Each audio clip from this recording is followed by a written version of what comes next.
এখন যেহেতু বর্ষার সিজন, আনাচে কানাচে কোথাও শাক পাতার কোনো অভাব নেই।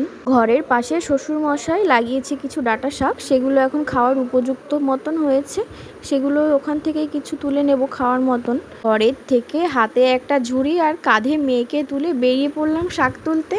এইসব শাক পাতা খেতে আগাগোড়াই আমি বড্ড ভালোবাসি। মেয়ে আর আমি দুজনে বসে বসে শাক তুলছি। আর মাম্মাম কিন্তু বেশিরভাগ টাইম আমার কাছেই থাকে, আর ও আমাকে কিন্তু প্রত্যেকটা কাজে দারুণ করে হেল্প করে। শাক তুলছি আর দুজনা গল্প করতে করতে বেশ অনেক কটাই শাক তুলে ফেলেছি।